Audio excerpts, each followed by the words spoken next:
Contexto. Depois da Semana de Arte Moderna, a ideia de modernismo, ou seja, de novas atitudes artísticas contra a arte encarada como artificial, contra tudo que os escritores consideravam velho, parecia não ter sido absorvida, e a literatura no Brasil parecia não ter mudado em nada. Entretanto, alguns intelectuais de várias regiões começaram a manifestar-se. A verdadeira arte moderna devia retratar criticamente um Brasil mais abrangente, que mal se conhecia, cujas desigualdades sociais fossem retratadas com vigor num realismo próprio do século XX. A arte literária, segundo vários intelectuais, devia sair dos salões aristocráticos de São Paulo, quer dizer, devia abandonar o contato apenas com o urbano, influenciado pelas vanguardas europeias.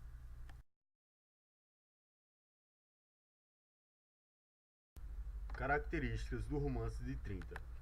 ênfase nas questões ideológicas e sociais, e não mais no projeto estético da geração de 1922.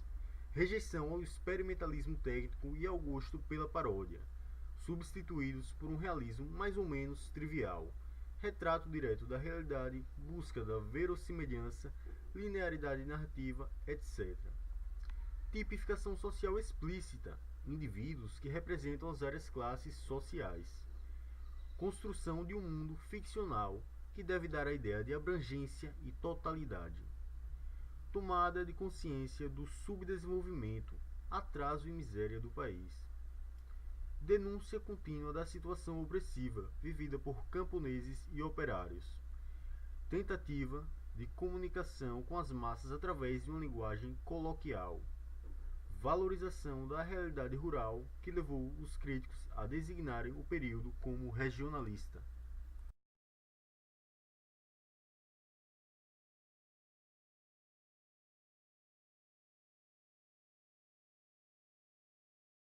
A família de Raquel de Queiroz foi do Ceará para o Rio de Janeiro em 1917, fugindo da seca que assolara o Nordeste 2 anos antes.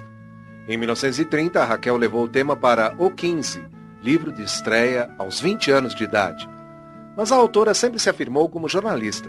Começou no jornal O Ceará, passou por O Cruzeiro e pelo Estadão, chegando a publicar 2.000 crônicas. Mas a menina, que não se considerava boa aluna, chegou ao lugar mais cobiçado por qualquer escritor brasileiro. Em 4 de agosto de 1977, foi eleita para ocupar a cadeira número 5 da Academia Brasileira de Letras. Era a primeira mulher a vestir o fardão. A escritora colecionou quase todos os grandes prêmios literários do país. Graciliano Ramos foi um dos mais importantes autores brasileiros do século XX. É um autor identificado com o movimento modernista, com a estética modernista, e dentro do espectro do modernismo ele acaba se identificando mais, né, e se encaminhando a sua produção para aquilo que se convencionou chamar de regionalismo. As principais obras dele são Caetés, Vidas Secas, São Bernardo e Angústia. O que se nota como mais característico na obra dele é a preocupação psicológica, né?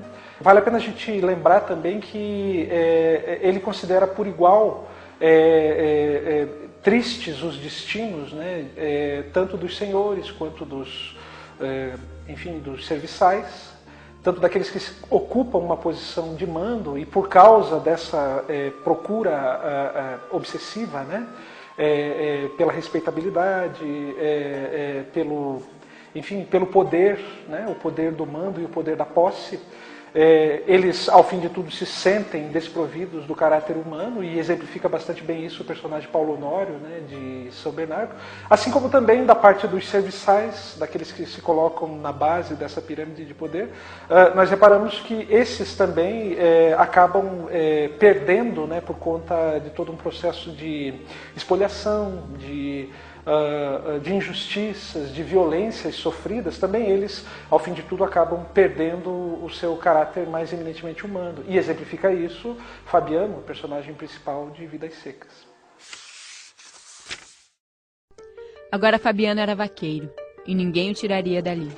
Aparecera como um bicho, intocara-se como um bicho, mas criara raízes, estava plantado. Olhou as quipás, os mandacarus e os chique-chiques. Era mais forte que tudo isso. Era como as catingueiras e as baraúnas. Ele, Sinhá Vitória, os 2 filhos e a cachorra-baleia estavam agarrados na terra. Chape-chape. As alpercatas batiam no chão rachado. O corpo do vaqueiro derreava-se, as pernas faziam 2 arcos, os braços moviam-se desengonçados. Parecia um macaco. Entristeceu. Considerava-se plantado em terra alheia. Engano.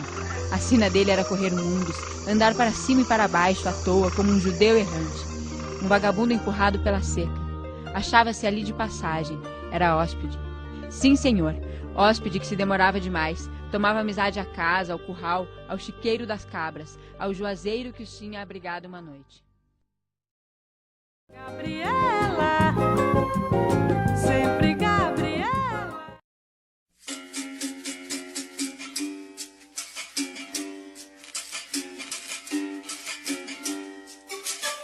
Jorge Amado, escritor baiano, autor de mais de 30 livros, criador de mais de 5.000 personagens.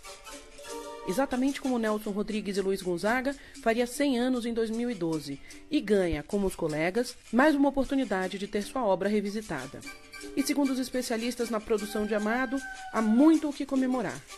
O professor de literatura da Universidade de Brasília, Edivaldo Bergamo, por exemplo, coloca o autor de Dona Flor e seus 2 maridos numa posição muito especial no panorama nacional. Ele preocupa-se com uma literatura que estabeleça uma efetiva comunicação com o público, né? Dessa maneira, ele produziu ou exercitou uma linguagem, criou personagens, elaborou alguns contextos literários em que o povo tem um lugar especial, né? O povo entendido como as classes populares, né? O trabalhador, né? O homem de condição social não abastada, né? Pela primeira vez aparece o homem do povo tratado de forma respeitosa, de forma digna, sem repetir certos clichês, certos preconceitos de classe ou certos preconceitos de elite que normalmente esteve à frente do retrato do povo na literatura brasileira, principalmente no contexto aí do naturalismo, né? Capitães da Areia é um livro dele que trata da realidade urbana de um grupo de meninos, moleques de rua. Jorge Amado foi talvez um dos primeiros escritores a se preocupar efetivamente com isso, com a vida do menor abandonado. Ele herdou do Graciliano Ramos, por exemplo, que escreveu Vidas Secas, ele herdou o mesmo desejo de reconstruir uma realidade documentada. O Jorge Amado foi atrás de conhecer a realidade desses meninos para poder escrever o seu livro. E talvez tenha também herdado do Graciliano a fineza na abordagem da psicologia das personagens. Elas não têm, de fato, a profundidade que o Graciliano conseguiu dar às personagens de Vidas Secas, mas uma certa complexidade elas possuem. E é essa complexidade que as torna personagens tão ricas e ainda até hoje tão presentes. Gabriela.